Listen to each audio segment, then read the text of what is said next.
You're one of the guys with a bus, right? I am. I do. I bus life is the way to go. It was something that when I came back to WWE last year at WrestleMania, Nick Khan helped me procure because baby had just happened. Liberty was, a year old. Brandy and I wanted to have that family life still. And the original bus guy, buses in wrestling, the original one was Triple H. And that was the whole point. If we're going to be this traveling billionaire wrestling family, we got to actually stay a family. And that bus has been that for me. So it's well worth it in terms of the expense.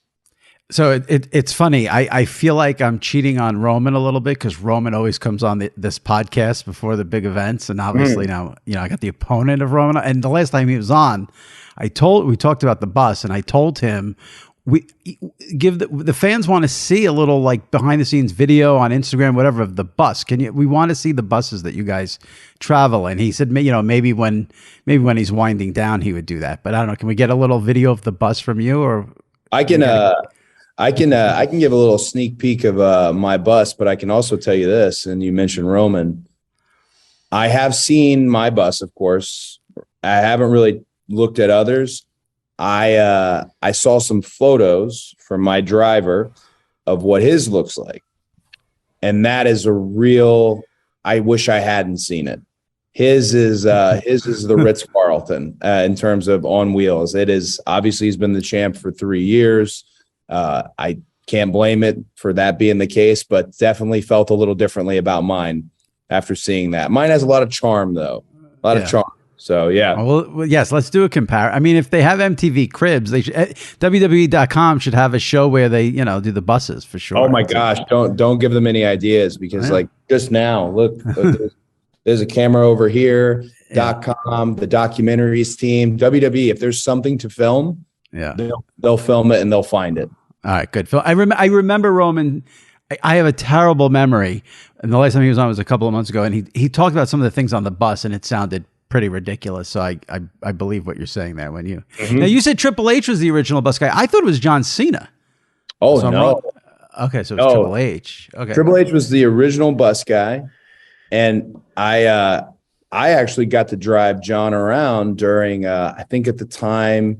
Yeah, during the Legacy run with me and Ted Jr. and Randy, I drove John around for 2 years, got an invaluable experience that I didn't realize I was getting at the time in terms of watching how he main event shows and how he does with the crowd and all those lessons. And then he became a bus guy.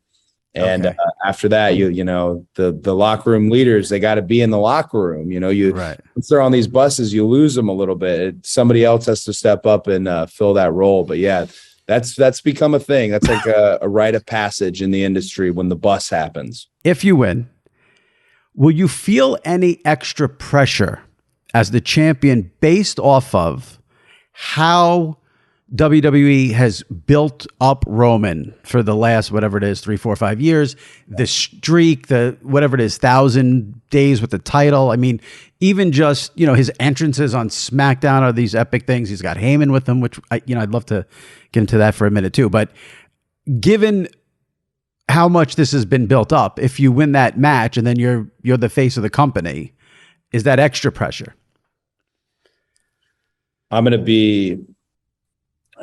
This answer might come across extremely dickish is the only way I can put it out there. A little more prickly, this answer. I don't think there's any more pressure about potentially being the face of the company because respectfully, I feel like for the last 4 months, I've already been the face of the company. Roman is on not a part-time schedule. He's still a full-time superstar and still the champ, respectfully.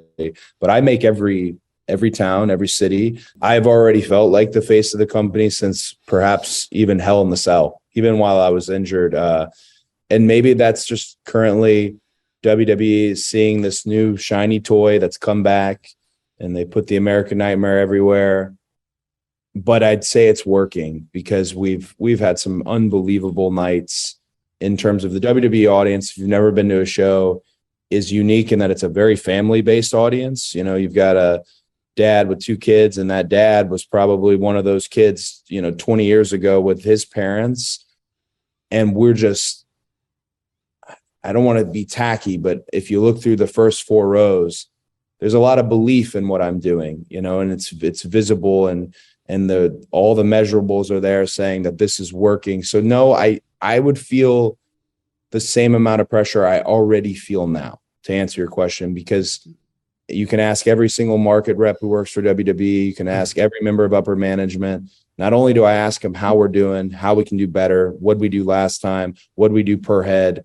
Not only do I ask all these questions, I let them know how we did that night as well. I try to keep all my receipts in this, because who knows? This run we've been on since Hell in the Cell, perhaps, maybe even as far back as last year's WrestleMania, it could end after Los Angeles. It could. You can't take anything for granted in the world of wrestling and sports entertainment, but I want to make sure it doesn't end. I want to do all I can. I'm not winding down by any means, but again, you don't know how long you have doing this. And no, I don't think I'd feel any more pressure than I already feel now. And to be fair and honest, I already feel an immense amount of pressure.